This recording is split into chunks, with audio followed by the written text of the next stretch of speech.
Welcome everyone to our workshop, to our half hour to health. And I have two questions before we begin.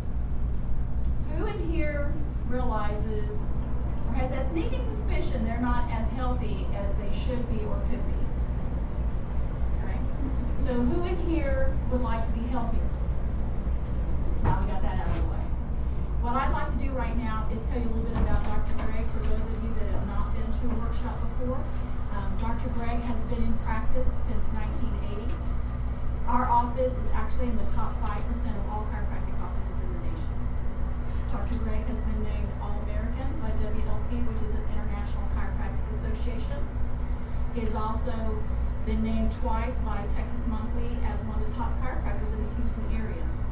Dr. Greg has sat on the Texas Chiropractic Association board.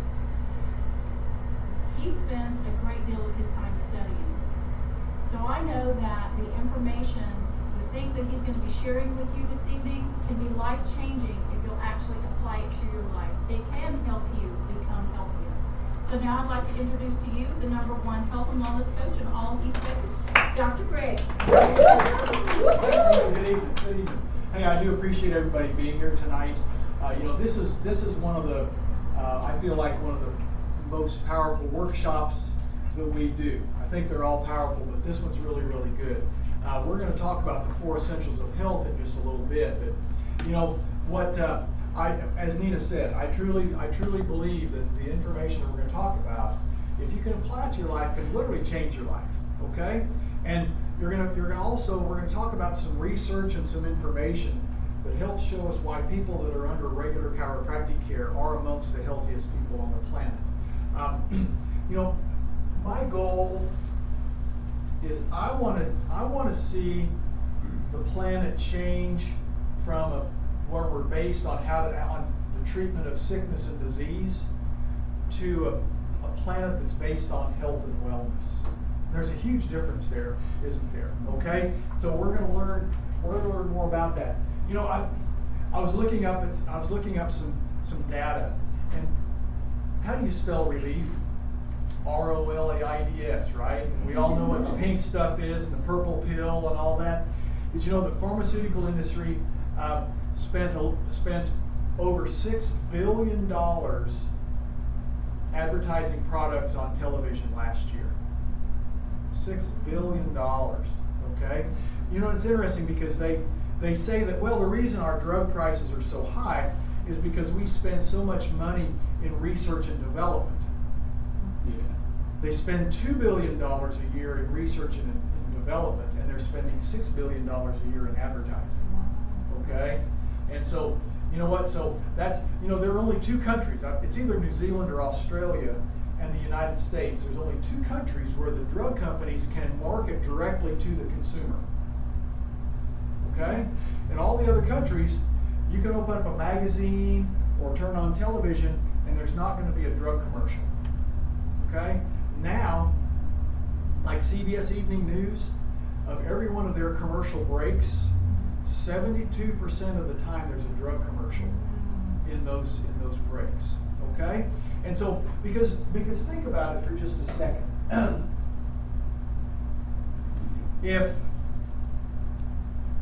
Is it really my job as just John Q. Public to need to know what medication I might need to take for my particular health problem? No. Right? I mean, don't you think it should be my doctor's job that I go in because I'm or whatever, and the doctor says, well, Greg, you have this, and I'm going to prescribe you this particular drug, right? I shouldn't walk in there and say, you know what, I've got this cough, so I want Robitussin, and I want Phentermine, and I want, no, I shouldn't even know what those things are, right? I mean, but that's what's happening is we go in, and a lot of times, see, the drug companies, they'll advertise the drugs at the most expensive, and then you go in and ask, say, hey, you know what? I want that Lyrica stuff. I saw that helped that woman's, foot pain, and so I think I need that. 60 pills of Lyrica costs $400. Okay, craziness, right? Crazy.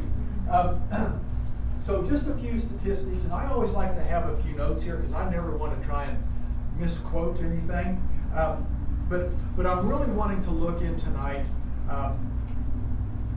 about why our outlook on health is wrong, okay? Because let's first look at Dorland's Medical Dictionary.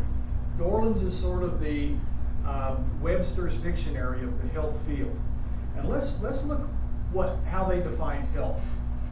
It is a state of optimal physical, mental, and social well-being, and not merely the absence of disease and infirmity. Okay? Let's put that in English.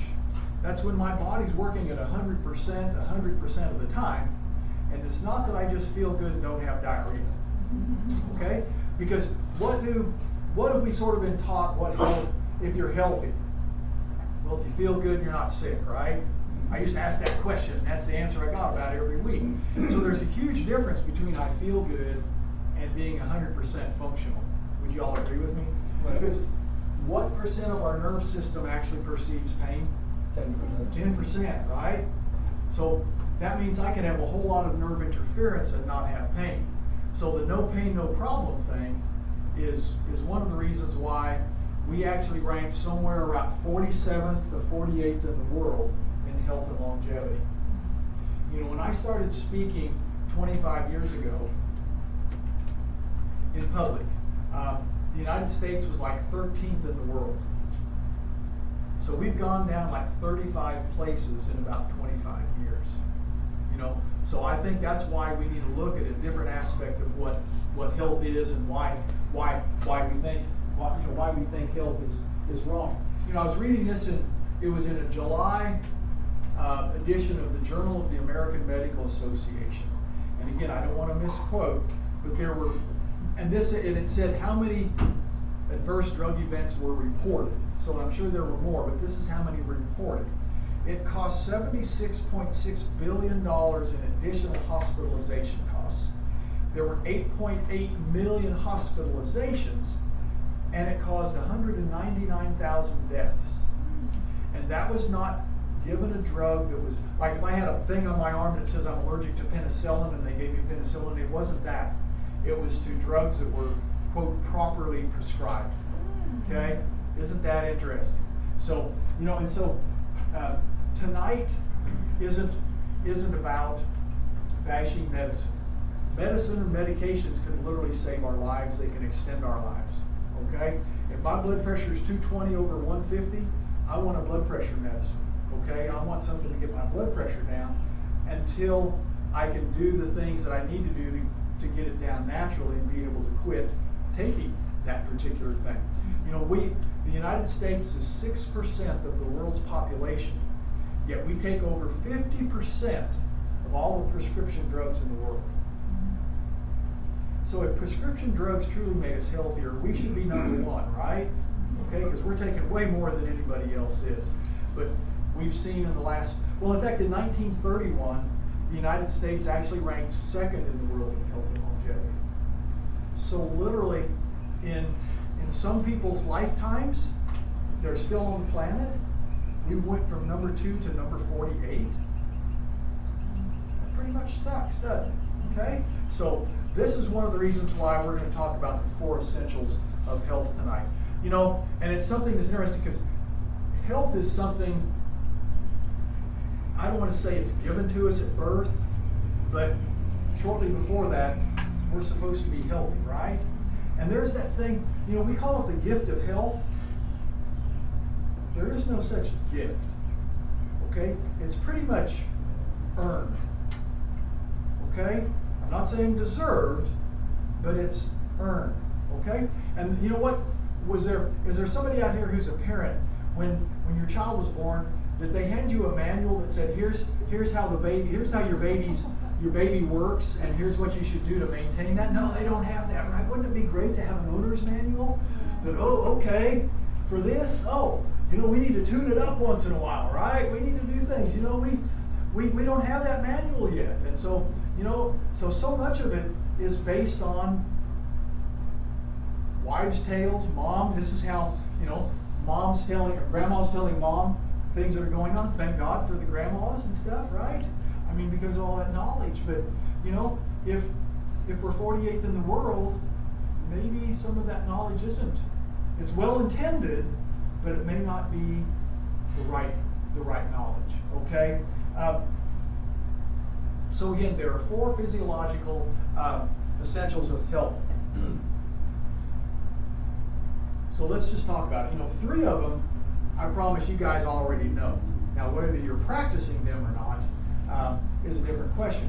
But the 4th, well, we'll just call it the first physiological thing of health is food. Is that a big surprise? No, we've got to eat, right? I mean, we have to eat to sustain our lives. And food, well, you know, food used to be comprised of just 3 things: protein, fat, and carbohydrates. Nowadays, there's so much other crap that's in there. You know, if you were to buy a bag of potato chips and you look at the ingredients, what do you think what should it say in ingredients? Potato first. Potato and sodium, right? And salt, right? Maybe a little grease, right? Because they fried those potatoes. But when you see monosodium glutamate and monohydrochloride sulfate, that doesn't sound like potato to me, right? Okay. And it lasts longer. Yes, they will. That's the thing. And they'll probably give them more flavor. They taste better and stuff like that. Okay. So that's the thing, is that we need to read labels, and probably if you can't pronounce it, don't buy it. Okay. Okay. But so let's talk about protein. Protein is literally the building blocks of our body. Okay. Proteins are made up of amino acids. You take a number of amino acids and you put them together, and that turns into protein. Protein is something that should be at least 30% or more of our diet. Now, can we get too much protein? Yes. But we need to have healthy proteins. All right? So we need to make sure that we're eating, you know, and most of the time when we think of protein, what do we think of? What typically comes to mind when we think protein? What food product? Meat, exactly. And you know what? The meats are usually the most well-rounded, because see, there are things called essential amino acids. Those are the ones that we need to have, but we don't produce. So we have to consume them to get them, okay? So, you know, but also beans and nuts and some of the vegetables and things like that have protein in them also. So we really need to be careful if we're vegetarian to get all of the protein in there, all the types of protein that we get. Now, the one that gets the most, that's gotten beat up the most between protein, fat, and carbohydrates, which one do you think that is? Fats, right? Okay, fat has been this horrible 4-letter word, even though it's only 3 letters, right? But you know what? Research shows us now that we need fat. Okay, healthy fats. The nasty one is the carbohydrates. Okay, the sugar type of thing. But let's talk about fat for just a little bit. There are a couple types of fat. There's saturated fats, which we can mostly think of those as the bad fats, and then the unsaturated fats, which are the healthy fats. Because let's just, you know, you're in a chiropractor's office and we're dealing with the nervous system. That's our primary thing. So the brain is our main computer, okay, that runs our body. Did you know that if you dehydrate your brain, did you know that it's about 60 to 70% fat? All those cells up there are basically cholesterol, okay? It's fat. That's what it's supposed to be. We're going to also learn the other very important thing about what we need for our brain just a little bit also. So, do you think it would be healthy for me? So, I mean, how many times have we had that low fat, no fat craze, right? So, okay, oh, you have blubber, so we need to get rid of blubber. So blubber is bad, fat is bad. But imagine if we're eating a low fat or no fat diet. Do you think that our body is smart enough to just go, okay, now we're gonna make sure we get plenty of fat up to our brain to keep it healthy, and we'll just suck it out of our gut and our butt and our hips and all that. Do you think that's how it works? No. It just, fat is fat, right? And it's going to take it out. In fact, there are multiple studies that show us that over the age of 70, your cholesterol levels are supposed to be higher. Okay? I can show you 5 different studies, and there are probably more since I've looked. We don't understand why yet, but that's literally, it's supposed to be higher. What segment of the population is taking more of the cholesterol-lowering drugs, the statin drugs, then it's that senior citizen portion. And for whatever reason, God said, okay, you're supposed to have higher cholesterol. Now, if you're over 70 and you're taking a cholesterol drug, I'm not telling you to stop it, okay? You need to talk to your doctor about that, okay? But we need to understand that fat is a very important thing in our diets. Now, it needs to be in proportion, and it needs to be the right kinds of fats, okay?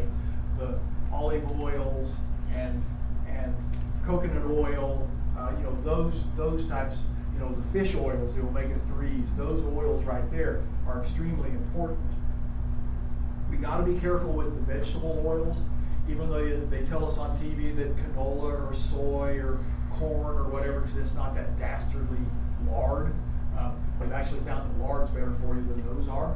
But once you heat those fats up, you hydrogenate them, or is it dehydrogenate? I always get confused with that. But it changes it chemically. So when you heat them up, like you're going to fry something with that oil, it actually turns it into a bad fat. Okay. So we can get into that in more detail individually if you want to look into that. So we need to understand though that there needs to be fat in our diet. Then the carbohydrates. Okay. We need carbohydrate, but what we need are the healthy carbs. Okay? That white crap that you put in your iced tea, poison. It's poison. You need to look at, and then all those other substitutes also are even worse poison. All right? But that's why you need to read ingredients. Look at it. So many of the things are going to have, concentrated grape juice concentrate or high fructose corn syrup, or, folks, those are just pure unadulterated sugar. Apple juice. I remember back when I had young children, I'd actually see some people giving their babies in a bottle Coca-Cola. So then there were other people who are, well, I'm not going to be horrible like that. I'm giving my babies apple juice. That clear apple juice, do you know what that is? That's uncarbonated, uncaffeinated soda. It's pure sugar. Okay? If you're going to have your children drink a fruit juice, like if you're going to have them do apple juice, you need to use the cloudy stuff. Okay, like Mott's or something that has, because it still has the pulp in it, because apples are good for us. Okay, as long as they're not full of pesticides and herbicides. Okay? But when you take all of the pulp out of it, now it's just sugar water. Okay? So we really need to understand that. So stay away from sugars. I sort of laugh and say, if it's white, don't eat it, and if it tastes good, spit it out. Right? I mean, that's it's not quite that true, but processed foods are one of the things that why we're so sick today. Now, the next essential in life is water. We should be drinking 8 to 12 glasses of water per day. At minimal, it should be filtered. Do not drink it straight out of the tap. It really should be purified water. So the difference, let me just sort of use an analogy of filtered water would be like going out to the river and using a fish net to get stuff out of the water. Okay? It's going to get big chunks and logs and stuff like that out of there. But purifying the water would be like taking a window screen and running it through there. Okay? It's going to get most all the stuff out of it, right? That's the difference in filtered and purified water. Water straight out of the tap, look at the EPA reports. they'll tell you that basically all the hormones and drugs and everything that people take, and then where do they go? Do they just magically disappear after we've taken them? Or do they maybe go down the toilet and they don't get filtered out totally? Okay? So we need to make sure that the water we're drinking is purified, preferably. Now also, watch the plastic containers. Okay? You know, if you're buying a case of water and it's $2.99, which, you know, I love doing that because, hey, it was $2.99 instead of this stuff that's $4.99, $5.99. But you really need to buy the stuff that's $5 or $6, Dasani or those types, because the plastic bottle that it's in is that paraben-free or whatever. In other words, it's not going to leach. The plastic doesn't leach into the water, okay? And so we've got to be very, very careful and conscious of that. If you take water, a water bottle, and you put a little bit of water in it and throw it in your freezer, so that, you know, you can just put water in and you've got a little bit of ice water, that also can start. It can break that plastic down, and that can be very carcinogenic. So we need to be careful. Now, 8 to 12 glasses a day. That does not count iced tea or Gatorade or Coca-Cola or any of those types of things. Okay? If you want to drink those, go ahead, but you still need to get at least 8 to 12 glasses of water in addition to that, okay? Because so many of the carbonated things, Coca-Colas and iced tea, coffee, they have caffeine type of things in it. Caffeine is a diuretic, okay? It makes you go TT. So, you know, how many of us have gone in, you know, we've been outside working, this time of year it's hot, and you've been sweating and everything, you're thirsty, you go in, you get some iced tea, boy, it quenches our thirst, how good that tastes. But it's actually going to make us dehydrate even worse. Because the theobromine or the caffeine in it's going to suck even more liquid out of there. So if you're drinking that, make sure you're drinking plenty of water also to do that. Now the third one is oxygen, is air. Right? Pretty important, eh? That we do that. And so we need to breathe. But what we also need to do is we need to breathe deeply. Okay? We need to huff and puff a little bit. So we need to be exercising. Because when we take deep breaths, that actually helps open up the capillaries, those little bitty microscopic blood vessels in there, so that oxygen can get to all of our body. Not doing that. And so one of the things also is something called power breathing. And so I want you to just get this concept. So what we're doing, and the ratio is 2 to 4 to 1, but you don't really need to remember that, okay? But what we do is we breathe in through our nose, you know, a nice big breath, then we're supposed to hold our breath for 8 seconds, and then exhale out your mouth, and then and just pretend I've held my breath for 8 seconds and I breathe out. We should do that 10 times. Now, the reason we need to hold our breath, there's multiple reasons. One of them is this, because what if I'm doing this? Wham, I hit the deck, right? Because I'm hyperventilating. So we want to be able, we hold our breath so that the oxygen can get into our blood and the carbon dioxide can get out, and we can properly oxygenate our bodies. And you do that about 10 times. You should do that at least 3 times per day. And so it's really not that important. Just make sure you're getting a deep breath in, you're holding it 8 seconds is the key to remember, and then you're exhaling out of your mouth. 10 times, 3 times a day. You'll be surprised the energy level that it will give you. And and I didn't really get into what foods we're supposed to eat, but we knew what foods we're supposed to eat, right?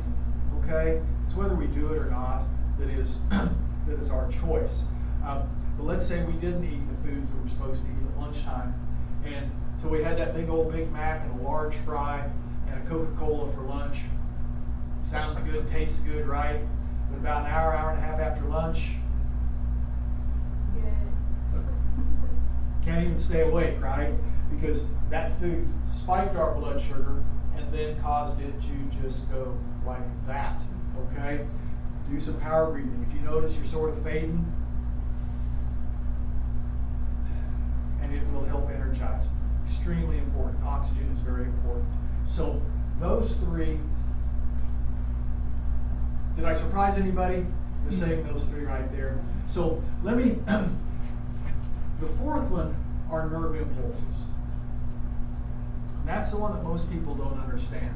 See, we have this power generator up here, and it sends messages from our brain down our spinal cord, and then it comes out into the nerve roots, and it branches into all the different nerves, and it goes to every single cell in our body. Okay? And so nerve impulses are something that are extremely important. That's the one that most of us don't understand. So let's talk about this just a second. How long can we live without eating? What's the sort of industry standard? Well, for me, it's about 8 hours, but really it's a month. About a month, okay? There have been people that have lived longer, lived shorter, but that's sort of what is understood. But let's also think about, so would you all agree with me that if I quit eating today, that come August 1st, I'm probably not around anymore, right? Okay, would y'all agree with me? Anybody not agree with that? Okay, but now let's just say that I'm eating SAD, the standard American diet.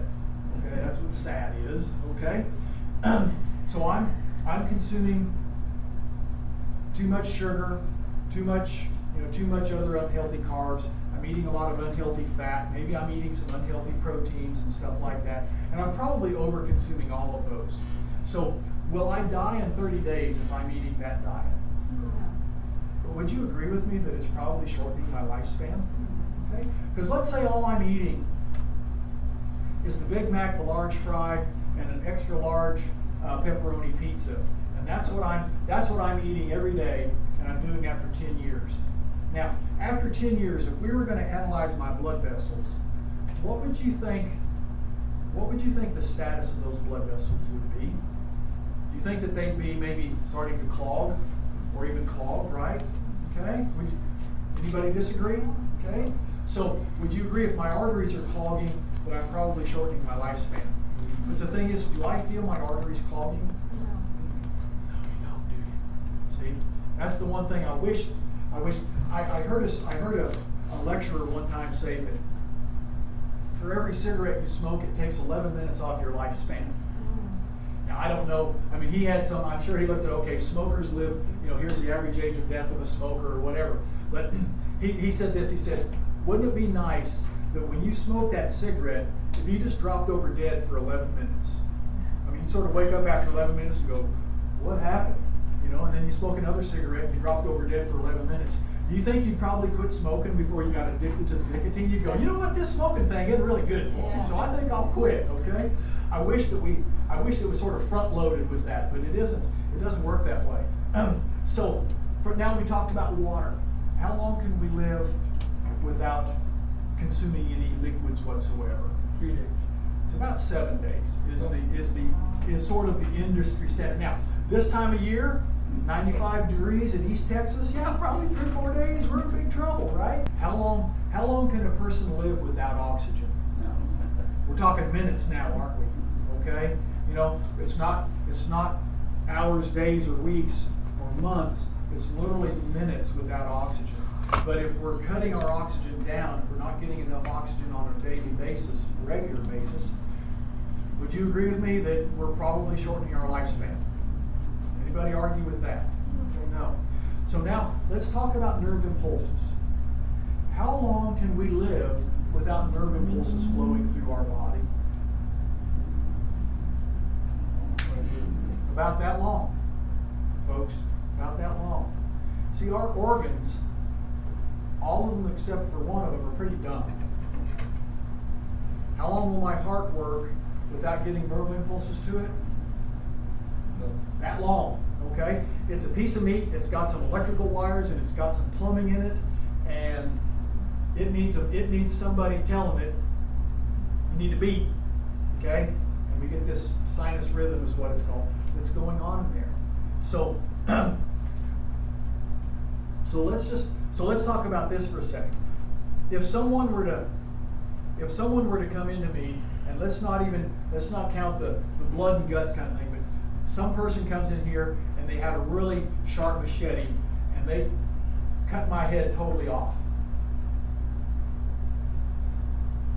Now my brain can't communicate with my body. Now I might flop around reflexively for a little bit, right? But I'm dead, right? Would you agree with me? Okay? I mean, killed me literally just a matter of seconds or a minute or so. Now there's a person who, let's say they're in a really bad auto accident. All right, it didn't sever their spinal cord, but it contused it and it damaged the spinal cord.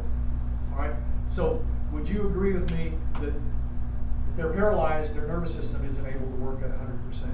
Would you agree with me there? Okay, but does that person die in a second or in a minute or two?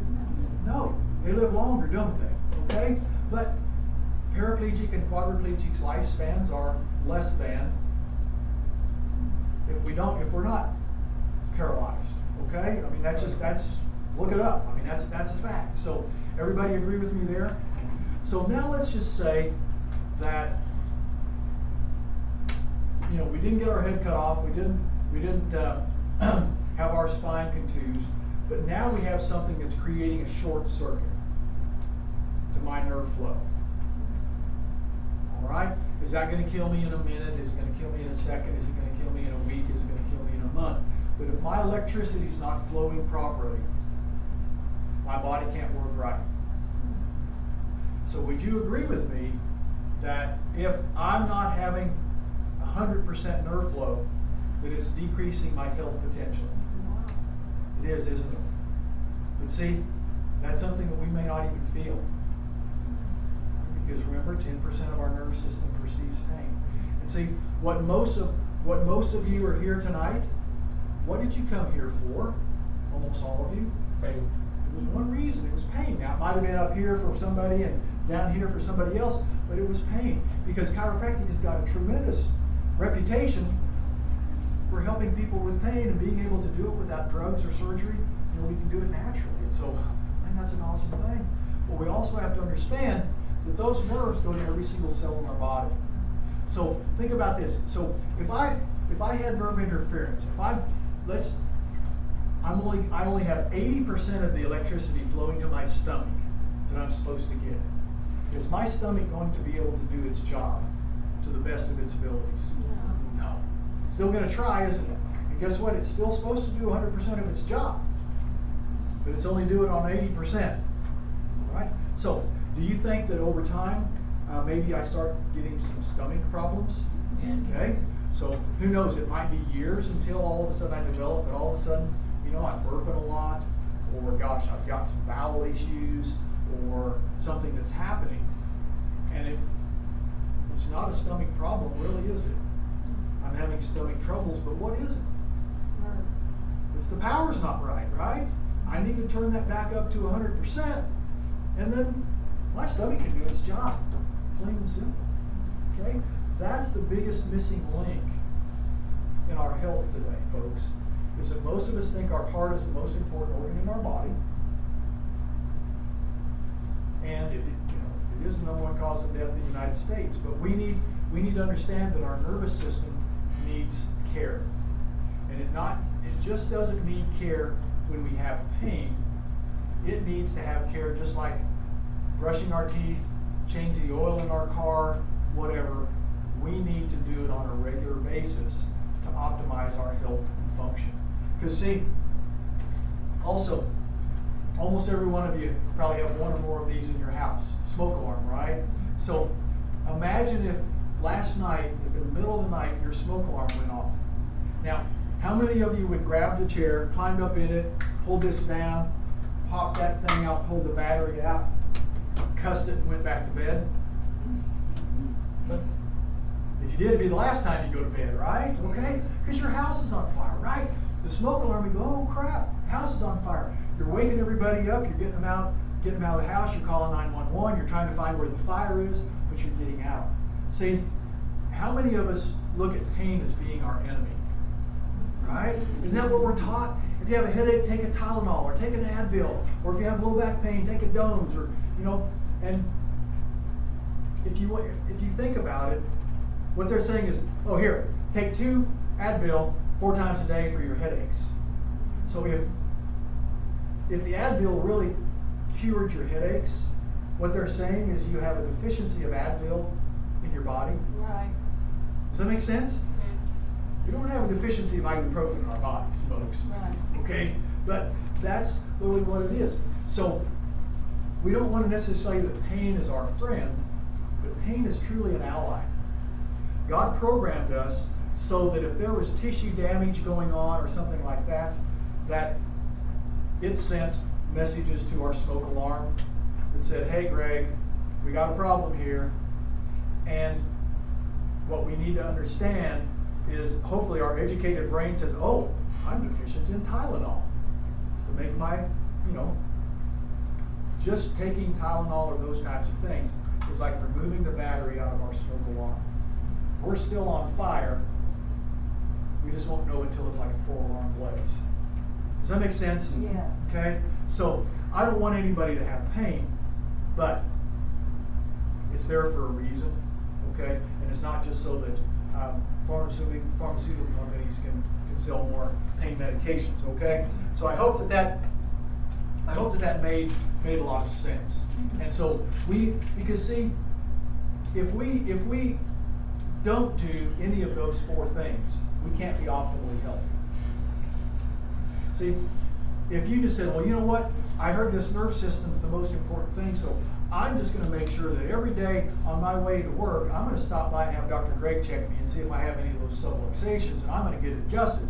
But I'm going to drink a gallon of Coca-Cola. I'm not going to get any rest, and I'm going to eat crappy food, and I'm going to be stressed out.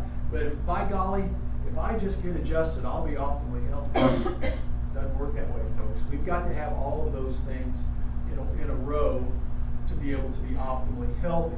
It's just that biggest missing link is our nervous system. So I want to make sure that I didn't misquote anything tonight, folks.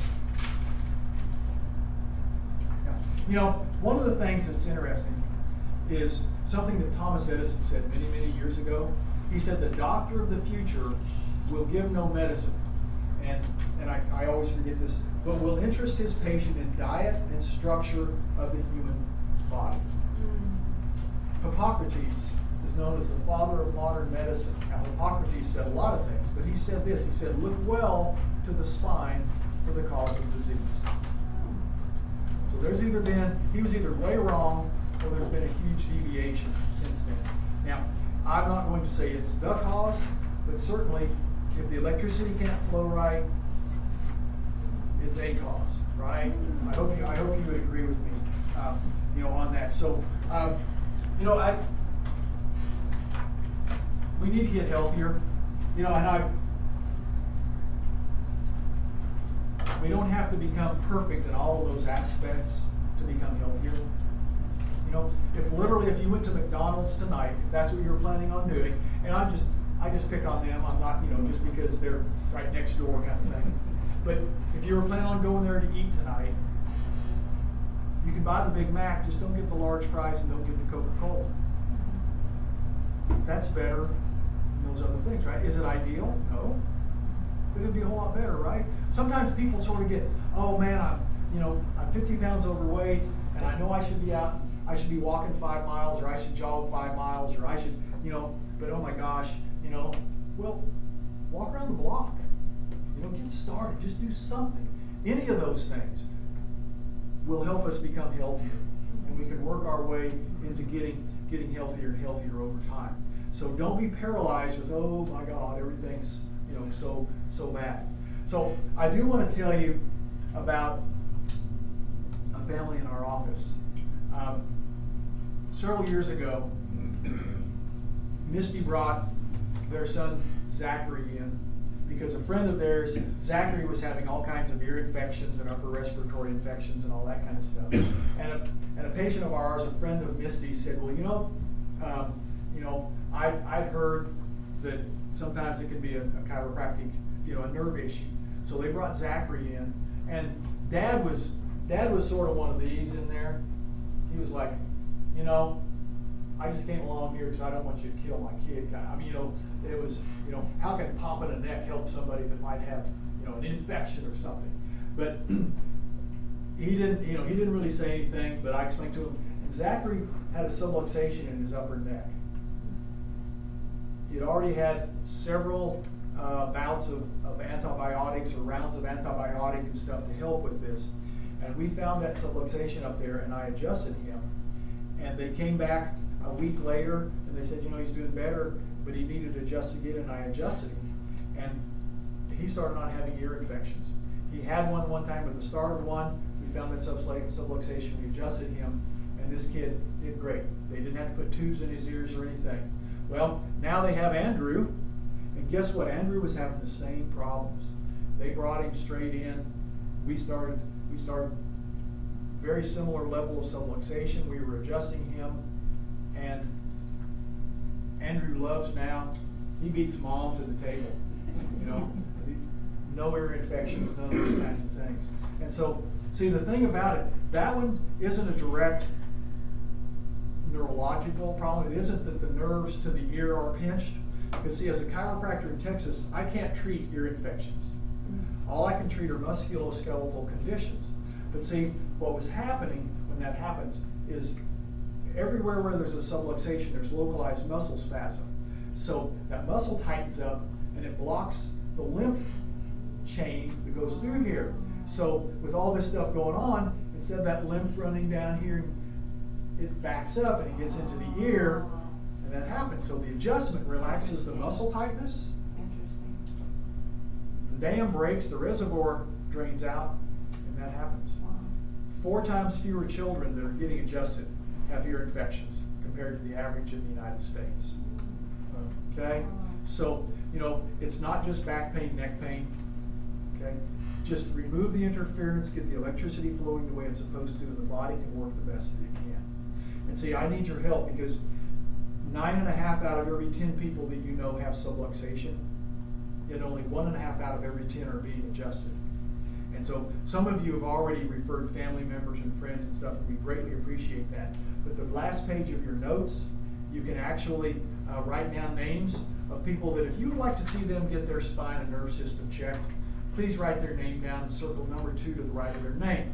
If they live in our area, we'll do a consultation and screening at no charge just to see if they even have the potential of subluxation. And we'll do it, like I said, no charge. If they live a long ways off, tell us where they're from. We'll find a chiropractor for them to check. They may not do it at no charge, but they deserve to be checked.